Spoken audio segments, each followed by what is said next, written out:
The following podcast is a proud member of the Blue Collar Roots Network. Find all the shows by visiting bluecollarroots.com.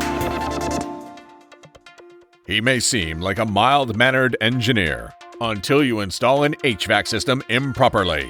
Then the whole turning green Hulk shirt-ripping thing happens, and it's not pretty.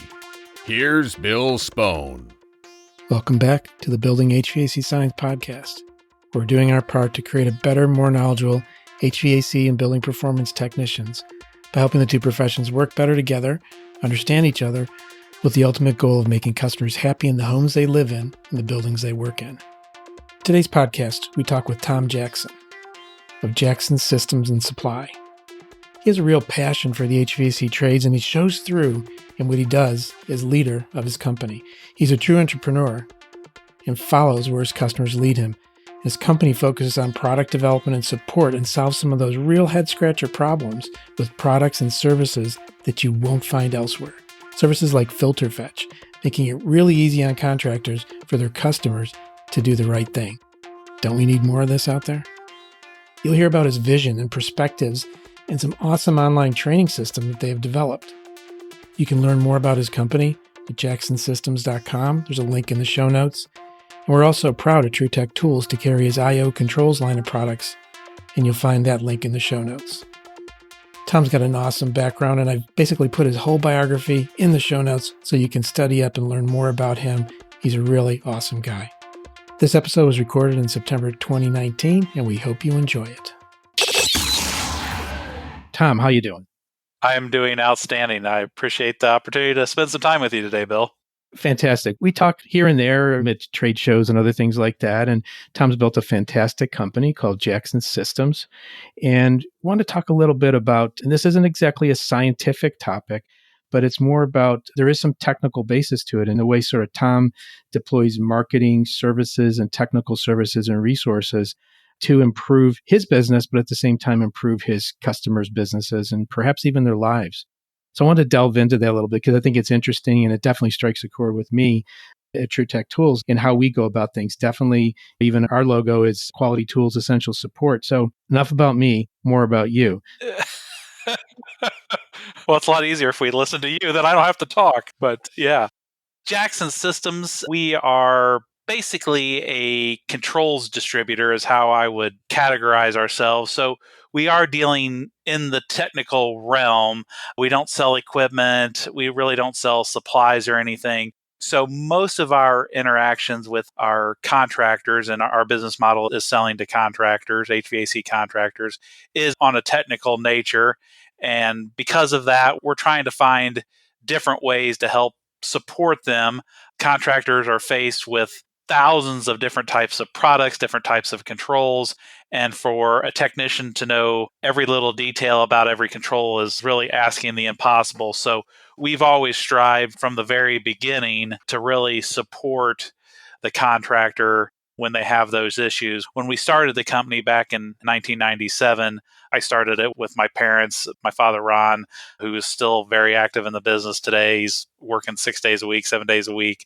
He had been doing controls his entire life, started off in high school, did it in the Air Force. And then as soon as that all ended, he worked for a company called Barber Coleman, which was a big controls manufacturer. There were really, at the time, the two big ones were Honeywell and Barber Coleman. Honeywell was always known as the marketing company, and Barber Coleman was always known as the engineering company. So we've always had this technical background, this technical appreciation to the industry. When we did start, we were pretty much doing manufacturing.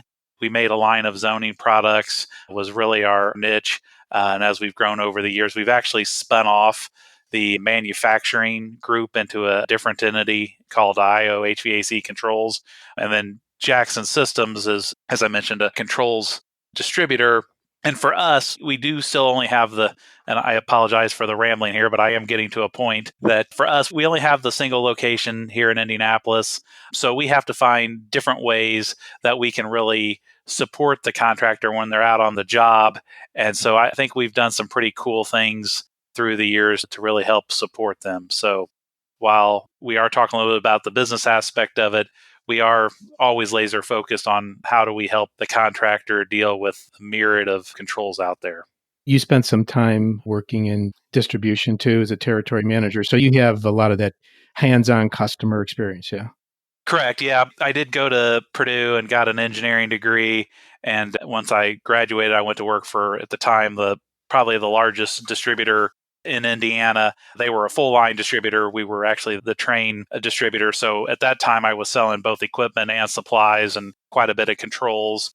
I did have a good start to my career, actually out pounding the streets, calling on contractors and helping them support their endeavors. And then I knew all along, even when I was in college, that the ultimate end game was for my father and I to start a business together. And we also knew that I've got an older brother, Joe, that works for us, who had spent 15 years with the train company and their DDC division, their building controls division. We knew that we wanted to bring him on board as well and start a DDC division where we help support mechanical contractors with the high-end controls. So early on, I had a fairly clear, I was probably even more clear back then than I am today on the direction we wanted to head with this new company. But yeah, definitely had a good start with a great company. It was called Indiana Supply. They had since been bought out by Augusta V. Larson. I was very blessed to have a good start to my career. When it comes to, like you said, the direction of where the company's going, how would you say you choose that direction? Do you follow where customers lead you? How does that mix sort of work? Definitely, we do want to follow where the customers lead us, but we also, and I've got a great example of that, but then also we've got a couple of examples where we believe we've uncovered an opportunity in an area that's underserved and we've developed that. So the first one where we've found some areas that were underserved, probably the best example is we've got another entity called Specified Controls that we started a number of years ago, and they actually sell product. These are commercial control products. This is not full-blown DDC. This would be a step below the DDC realm that goes out and sells products to what we call buy-sell reps. So these are big rep firms around the country who buy the product from us, and then they go out, call on engineers, get the product specified, and then when the job comes out to bid, our Specified Controls is listed as the product, and then those reps that we work with actually sell the product to the contractor. So that was an interesting realm because there wasn't a whole lot of people playing in that space, and we happened to uncover that because of some opportunities we had uncovered. No one was really talking about doing that, and we pursued it and have been really successful. The other one where it was really customer driven is our latest endeavor, where we're actually moving to be probably more like yourself, where we are internet based. In other words, we will still have our sales team, but our platform on jacksonsystem.com will really be the driving force for contractors. So we want it to be much more contractor friendly and continue to really push. We've just seen this huge uptick with everyone moving towards the internet, just like what you've uncovered or supplyhouse.com or whoever. It's just really in today's world, it's the direction that people are heading. We want to make sure that we are delivering our services and our support the way that people want it. And I think that that's definitely the direction that we want to head. It's a big change for us because we have to really start from a technology standpoint, from a website platform, and all the different processes go along with inventory management. So that we're really starting over at the beginning when it comes to the website. So that's been really exciting. We've got a lot to learn. We want to make sure that we're optimized for SEO and how do we do all of our branding, advertising, and how does that all meld together to be with a successful online presence.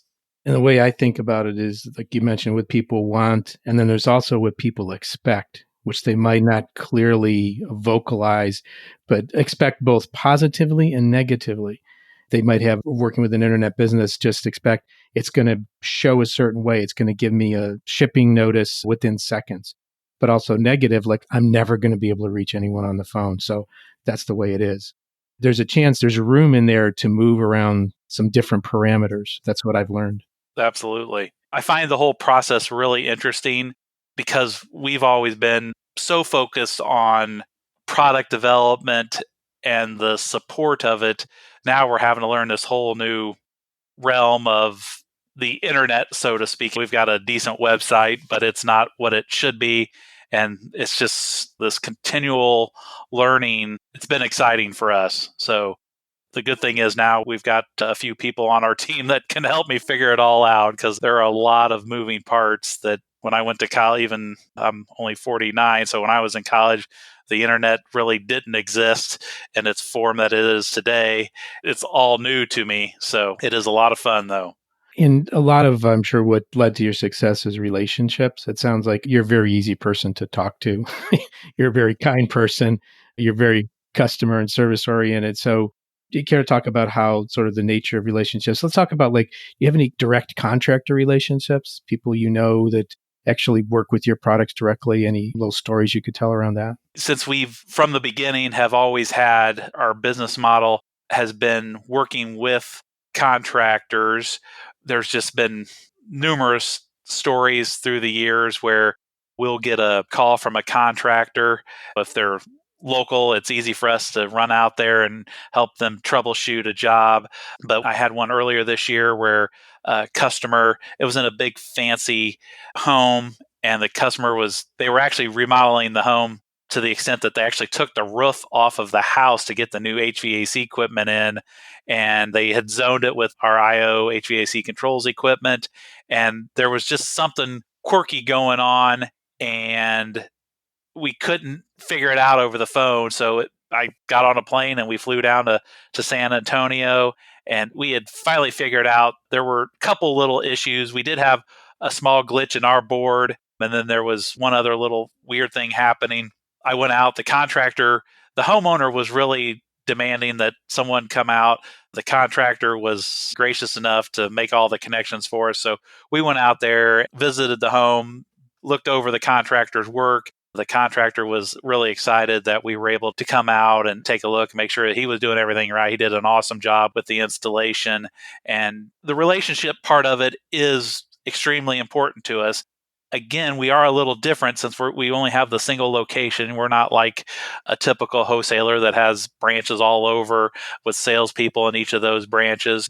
So it is a little bit different of a scenario, but I've built a large number of great relationships, friendships. I'm super involved in ACCA, involved in AHRI, all the different trade organizations we try to be a part of. We're involved in Women in HVACR, PHCC, all those. So we do that. And then the other aspect that we've had success with is belonging to the contractor group. So maybe they belong to Service Roundtable or Nexstar, whichever SGI. There's a number of them. We also try to partner with those groups as well so that we can really help support them. They've got lots of resources. These contractors have lots of resources at their disposal because they're part of this group, and we can ride along beside them as a vendor partner and not only get to know them, but find out what services they're looking for. And one example was we were working with a big group of contractors, and they really wanted help with smart home. And this is a whole new area for contractors. Everyone has been a little shy getting into that because what happens if something goes wrong with someone's router? That's really not up to us to fix.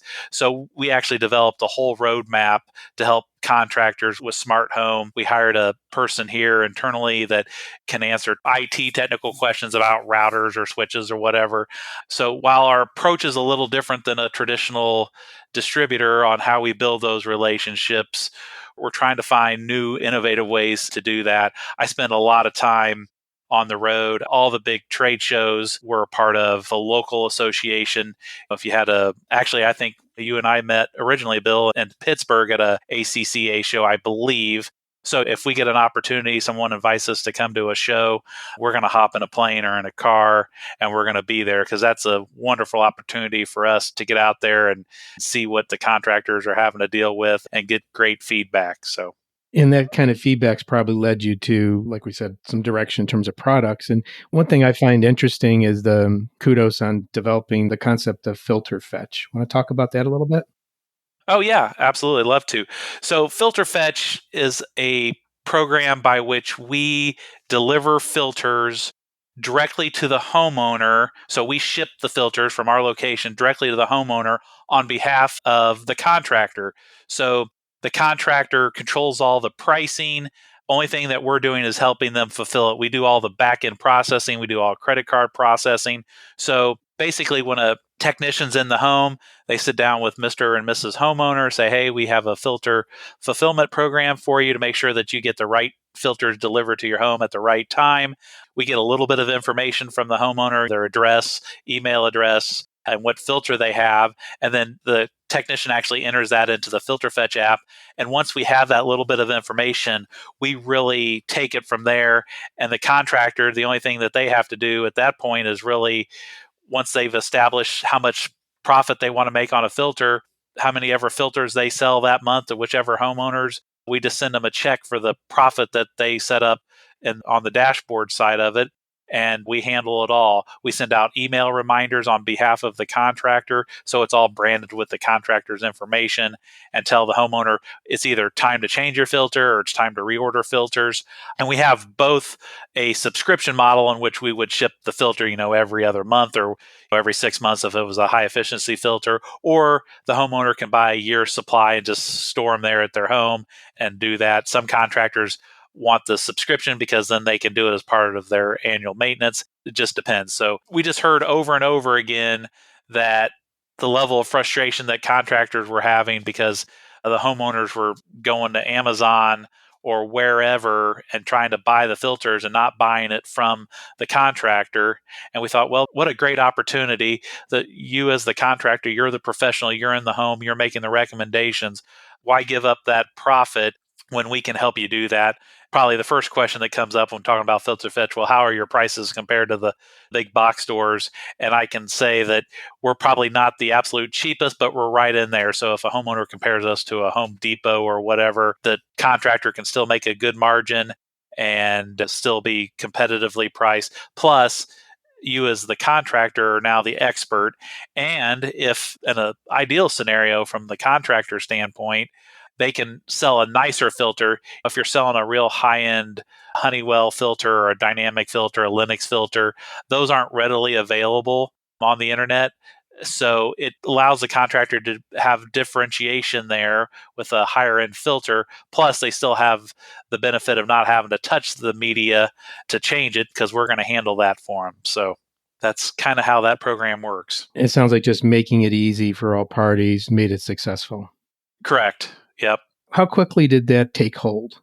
In relative terms. It's taken several years. I would say, to be perfectly honest, only in the last 6 months have we felt like it's finally started to take hold. It has been, you talk about being knocked down and having to get back up and knocked down again. That has been Filter Fetch. And it seems simple, but the whole program was developed in-house. So we have all of our own app developers. We're doing 100% our own. So there's all kinds of learning curves there when you're trying to do app development, when you're working with Apple or Google, to the technical aspects of making sure you have all the different filters and what all the MERV ratings are. And then you have the logistics side of it. Shipping filters are big and they don't weigh anything. So that's about the absolute worst combination you can have when shipping something. So trying to negotiate with FedEx or UPS on being able to ship these filters has also presented some interesting challenges over the years. But it finally, like I said, I think in the last 6 months, I feel like we finally have the momentum behind it that we need. We started working on this back in 2012 originally, and just had some little bit of early success, and then it really tapered off for a couple of years. We lost a programmer or an app developer, and so it's starting over from ground zero when you lose one of your key programmers. So it's been an interesting challenge. So I'm glad we're on the other side of all that now. Yeah. And I think that's a tribute to sticking with something that you believe in, willing to work with it. And for contractors that are out there listening, you try new things in business. Filter Fetch was an overnight success in 7 years.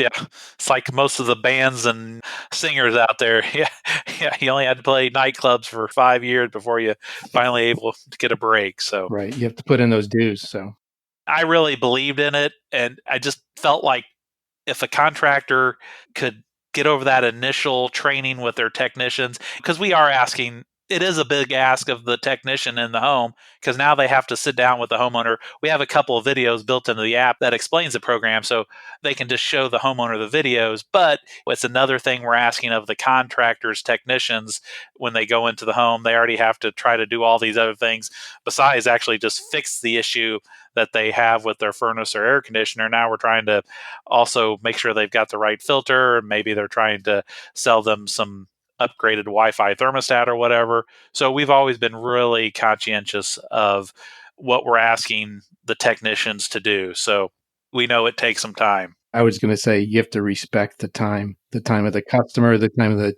technician, the business owner, yourselves, and everything to bring something of value out through that amount of time. The program does allow, so each company is assigned a code, and that code just tells us who the contractor is. But if the contractor owner wants to track it by technician, we can give every technician their own code. That way, if you want to incentivize those technicians that are more ambitious with doing in-home selling, we can track all that, and then the owner can incentivize each individual technician if they want to do that. So TruTech Tools, my company, does carry the IO controls line. Let's shift around in that direction. You mentioned the zoning was spun off, and where does that stand right now? What's going on with IO controls? we did spin that off. Myself and my parents still own it.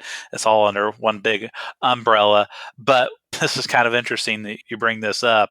We knew that the bulk, I'm going to make up a number and say 95% of all the purchases made out there when it comes to HVAC contractors, the vast majority of it's being purchased through their local distributor, because their local distributor, they've got the people in-house that can deliver it, support it, all those things that contractors need support on. And the big thing is inventory, all that. So we knew that while we were always really successful, like within the state of Indiana, if we wanted to go out and sell zoning, we would be pretty successful at that. But if we traveled out to Arizona, that made it, you'd go in, you'd walk into a contractor's place of business and they would say, Jackson who? And never heard of us. So we decided that we really wanted to turn the manufacturing over and allow that product offering to go through distribution.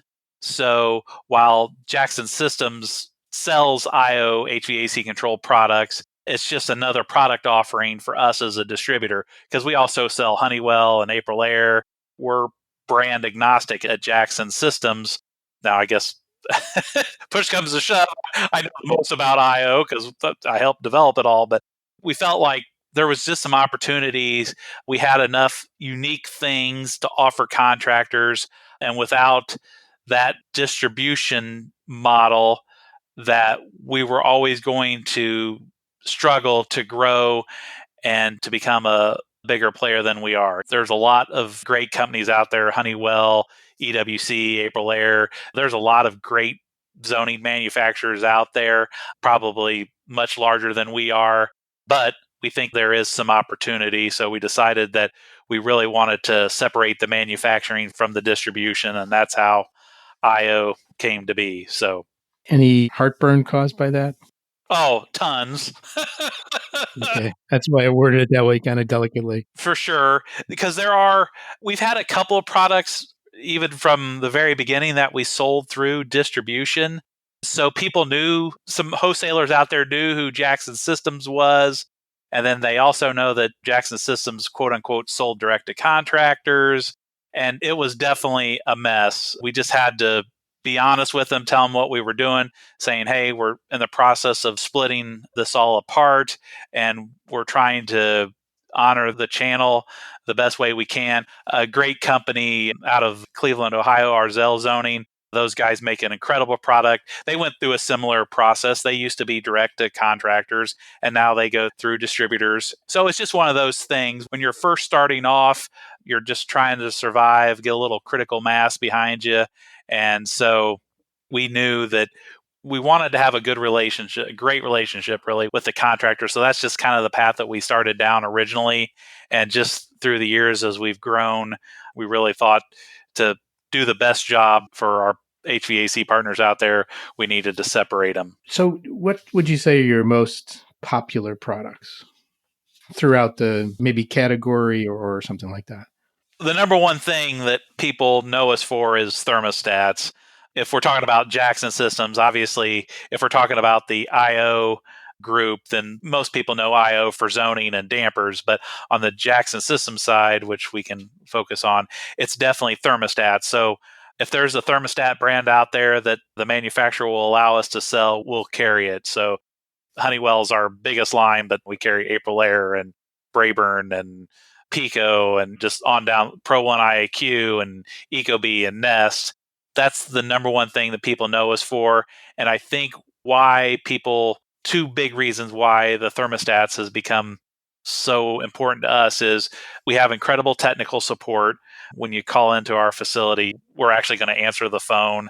We don't have an automated attendant or any voicemail hell or anything like that. So technical support is great. But the other thing that contractors love is we'll actually imprint the thermostat with their name on it.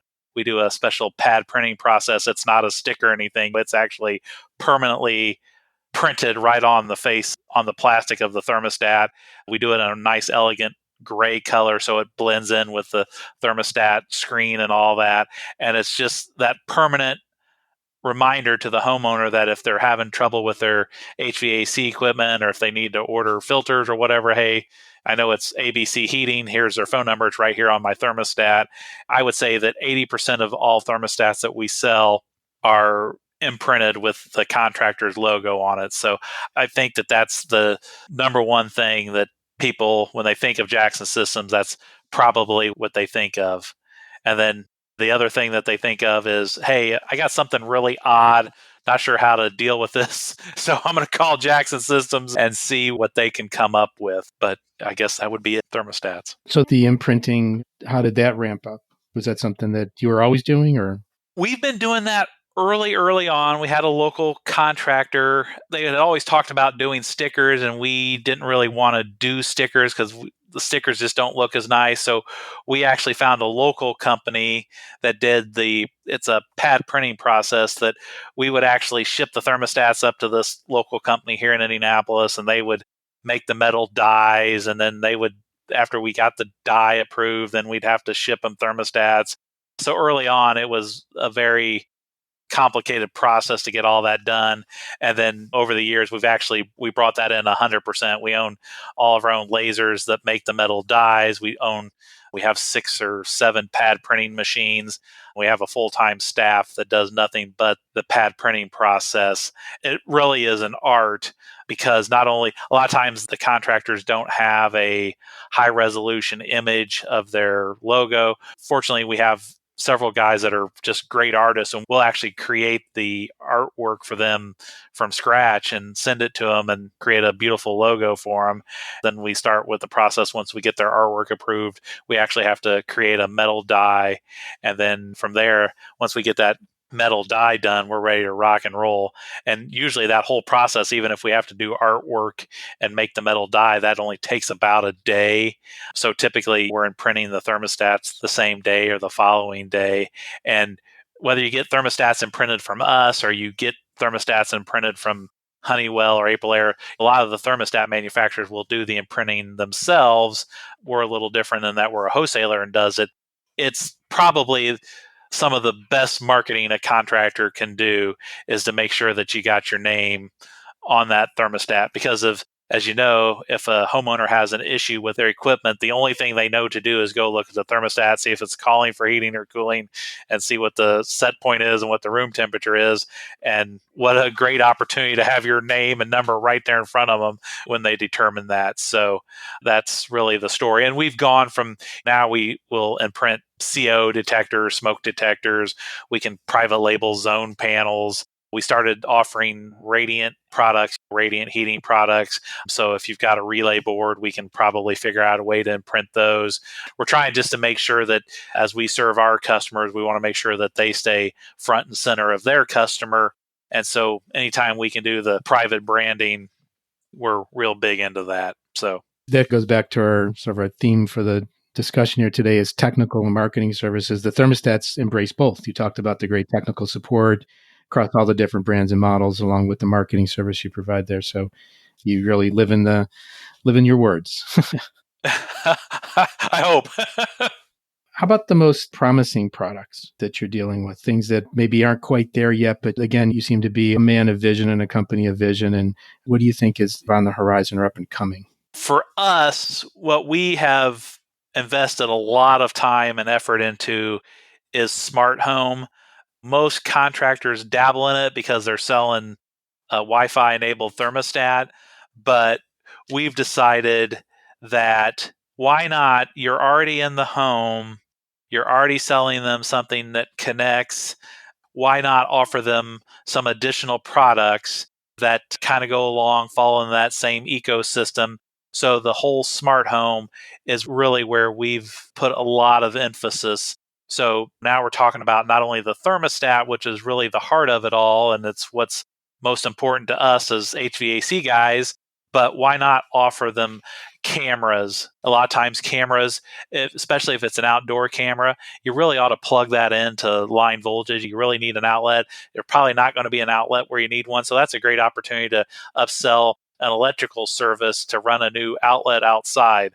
So cameras, leak detectors. So not only that alarm if there's water on the floor to tell you, hey, we've detected water, but why not go ahead and tie that back into a device that shuts off the main valve to the whole home? Now we're getting into door locks, motion sensors. We just became a Ring partner. I think we were the very first HVAC distributor that Ring set up. Ring, which is an Amazon company, they really haven't gone after the HVAC market, but we were able to convince them to give us a shot. And so what we typically do is when the contractor has expressed a little bit of interest in the smart home, we've got a little product, a little brochure that we developed that kind of runs them through all the different opportunities, how you get signed up for different things to make sure that we're tracking everything correctly. And we really try to make it as easy as possible for them to dip their toe into it and see what they think. In the end, is this going to be successful? Again, to be perfectly frank, I don't know. I know HVAC contractors are already, their plates are full. So to throw a bunch of more products at them, it in the end might not be the secret sauce. I'm not sure. But we've actually had good success so far. I mean, we sell a fair number of cameras and leak detectors and security systems. And I think that that's just going to, the smart home as a industry, as an opportunity is definitely going to grow. I mean, it's going to grow really rapidly. I don't know what piece of that pie the HVAC contractor is going to get, but we work with a lot of contractors that not only do HVAC, but they're doing plumbing, they're doing electric. So smart home really makes sense for them. And I've always kind of been a gadget guy. Like I said, I'm going to say something that you don't take it the wrong way. You can't help it. You can't help it. Yes. This is just itching and burning inside you.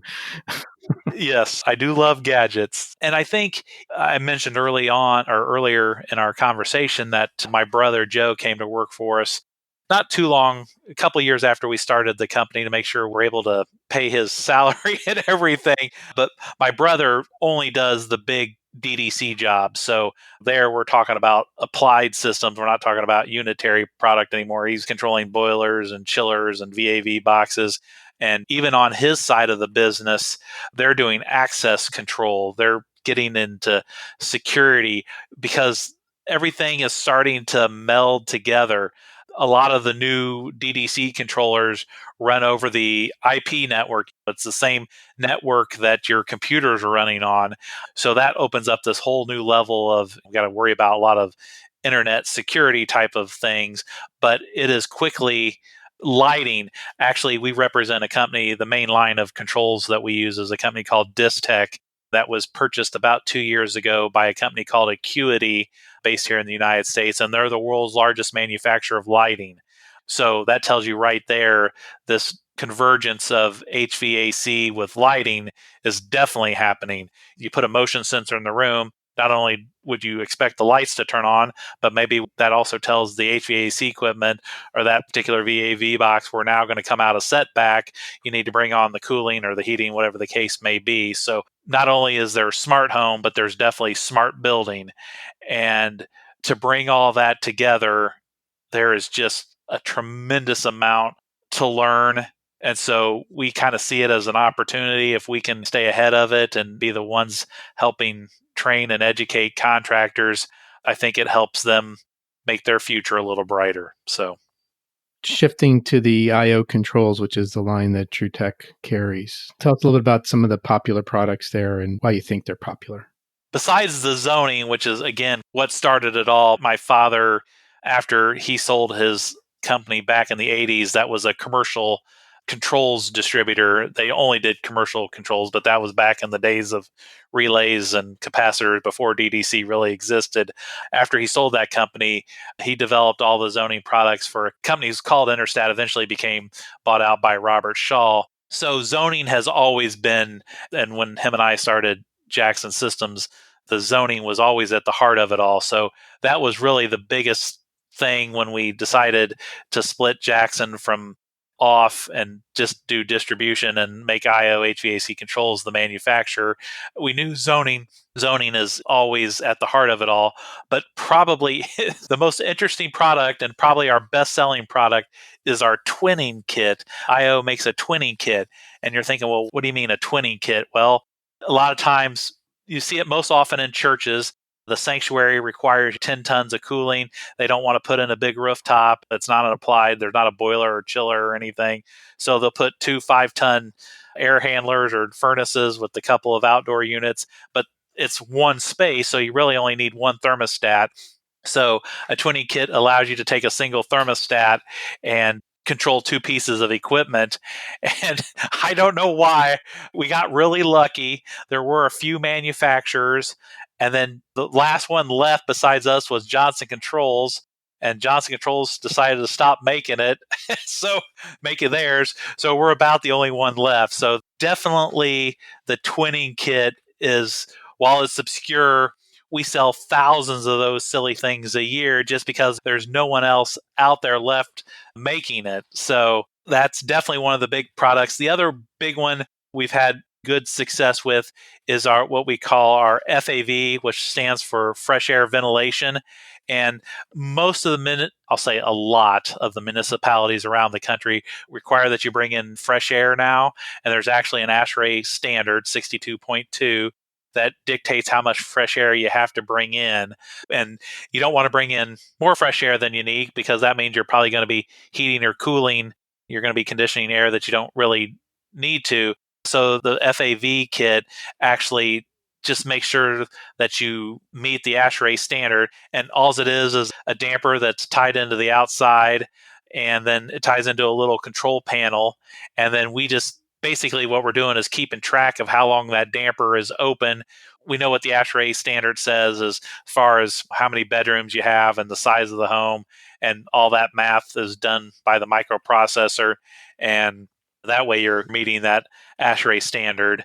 And so we sell a lot of those. And then the last product, and I don't want to bore you to death with all these different things, but we make, and I think you'll appreciate this one, we make a device called the wireless relay. And what happens is we see it most often when you're going from an air conditioner to a heat pump. So between the indoor unit and the outdoor unit, if you had an air conditioner, typically you just got the 2-wire. But if you're going to upgrade the homeowner to a heat pump, now you're probably going to need at least 5 wires.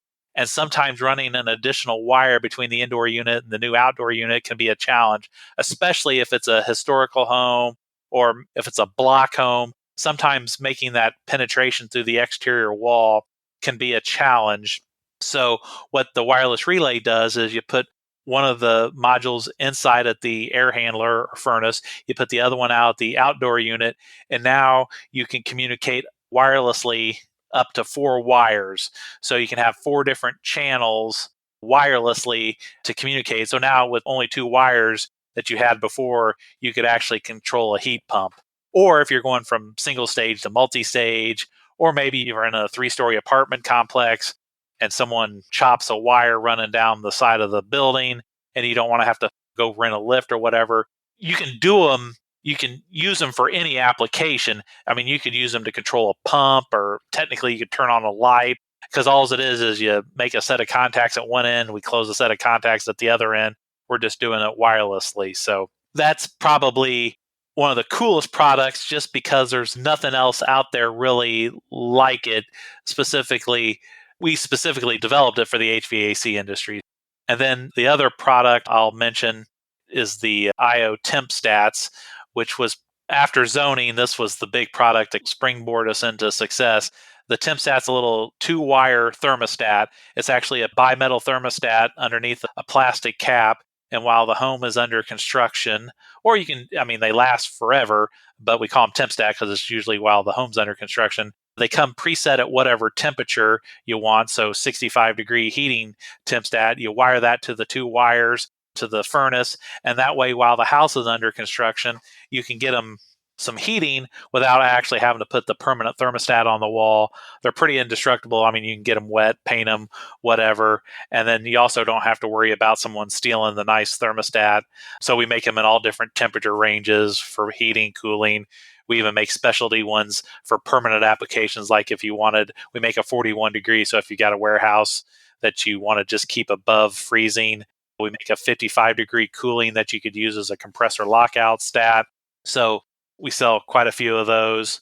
That's been a huge success. And then the other product that I found this really interesting. So we make a product IO makes a product called the Warning Watchdog, which is a condensing unit alarm. And I would have never guessed, but the sale of that product is directly proportional to the cost of copper. As the price of copper goes up, we sell a lot more condensing unit alarms, because people start stealing the outdoor units as they can get more money for the copper. So basically it monitors the pressure, monitor the control circuit. And if someone pulls the disconnect or cuts the line set or cuts the control wire going out to the outdoor unit, it sounds an alarm, and you can have it attached to a dialer or to your security system. And it comes with a horn and hopefully scares the thief away before they do any real damage to the equipment. And obviously, if you're in a critical environment like a restaurant is probably where it's most important. If you lose your condensing unit alarm and you're in Florida on a Friday night, that could be tens of thousands, hundreds of thousands of dollars. So we actually had a restaurant in Florida. They ripped off the outdoor unit on a Friday. They put a new one in Saturday morning. The thieves came back, ripped the unit off Saturday night, and then they put in a new one. This time the insurance company said, well, this is it. We'll give you the new unit this time, but from here on out, it's on you. So that's when they reached out through their contractor and then through their wholesaler to buy a Warning Watchdog. So all kinds of, and most of our products are specialty types of things. It's not going to be something that a contractor may need every day, but when they need it, they need it. And that's been our specialty. And we get a lot of input from, I'll say a number of our products was a contractor came to us or a distributor and said, hey, what do you think about developing something like this for us? And we'll say, okay, yeah, we think that's a valid product.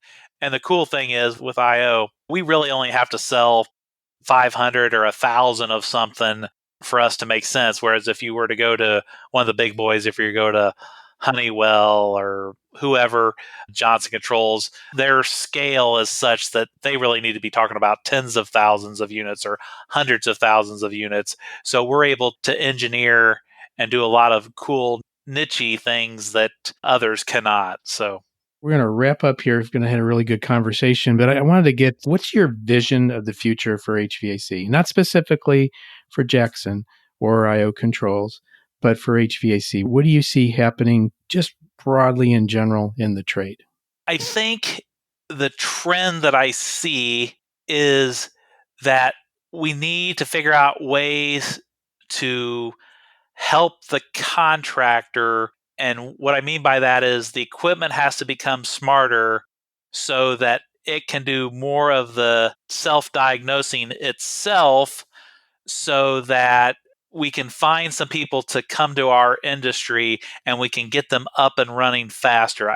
There's just going to be a huge shortage of technicians or people in our industry as a whole. There's going to be a huge shortage. And so the equipment is going to have to get smarter so that it can better help the contractors out there troubleshoot, get it repaired, and move on down the road, because there's so many technicians that are of the age they're starting to retire, and we have not backfilled with the next generation of technicians. And I know everybody talks about this. Yeah, everyone's sung this song. Yeah. Yeah, and definitely I'm not providing a whole lot of new insight into it for sure, but it is going to require smarter equipment that can help the technician, help the contractor be successful, and to service all those needs. I know when most people are probably a little more focused on the residential side of it, but I can tell you from the commercial side of it, it's really a tough road out there, because to be able to find someone that has some DDC experience is very tough. And while everybody thinks that all this stuff is getting simple, you should be able to just go to your computer and do a couple of keystrokes.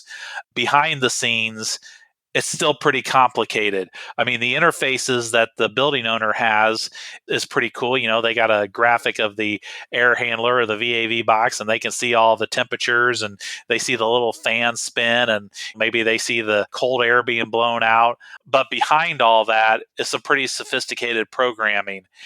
And as we try to do more and more high-level integration between lighting and plumbing and all those things coming together under one roof for the building, it's going to take some talented people to make all that come together. And similar, as we talked about a little bit on the smart home, same thing with the commercial stuff. Now we've got to become IT infrastructure experts, security experts, all these things, because we're interfacing with routers and servers and tons of data flow. So that part is a huge opportunity, but it's going to be interesting over the next 10 years to see if we can get the young people excited about coming into our industry. The way I like to think of it is the most important tool of the future is the brain, for both creating the products and also executing and knowing where to get information to deal with these and absorbing training. So things like that. Yeah. So great. If I could say one more quick thing we didn't touch base on is starting actually tomorrow, Thursday, throughout the fall and then all the way into spring is our training schedule. And we do something different with our training, and that obviously if you lived in Indianapolis, we want you to come and have dinner with us and all that. But we live stream every training as well as record it for on demand. It's archived, so you can watch those anytime. And we've actually partnered with a software company, and almost all of our trainings are NATE certified, so you can actually even watch it on demand. So if a technician is looking to get some of his NATE credits to keep his certification up to date, you can actually go on jacksonsystems.com and watch those trainings. And even though it's on demand, you're not here in person, still get your NATE credit. So that's been a huge deal for us. And we're trying to bring in people that are industry experts. It's not us rarely is actually teaching the class. And we're doing things that have nothing to do with us too. So we don't sell TXV valves, but last year we had White Rogers come in and talk about it. We just did a brazing class with solder weld. So we're trying to bring in people that are in the industry that have this level of expertise that technicians and contractors need, but it doesn't necessarily, we're happy to have anyone come in and let us record it and push it out there because we want to help the industry as a whole. So I felt like that was an important, cool thing that we're trying to do to help educate the industry is by offering those NATE certified classes. Absolutely. I'd sum it up here by saying you're all about service. So, and all the different levels of the definition of the term too. So awesome. Thank you very much, Tom. Thank you so much for the opportunity. Thank you, everyone, for listening to the Building HVAC Science Podcast. We hope you got something out of this discussion with Tom Jackson and me, Tom from Jackson Systems. Take care, everyone, and take care, Tom. All right. Thank you very much. Have a great day. Bye-bye. want to thank you for listening to this episode of the Building HVAC Science podcast, and hope you learned a few things from Tom Jackson of Jackson Systems and Supply. Some of the topics we discuss here require technical training for proper interpretation or safe execution. So if you're trained pro, you can go right ahead, but if you're not, please consult with and hire a pro. The Building HVAC Science podcast is a production of TruTech Tools Limited. Hope to hear you back again, or hope you hear us back again next time. Take care.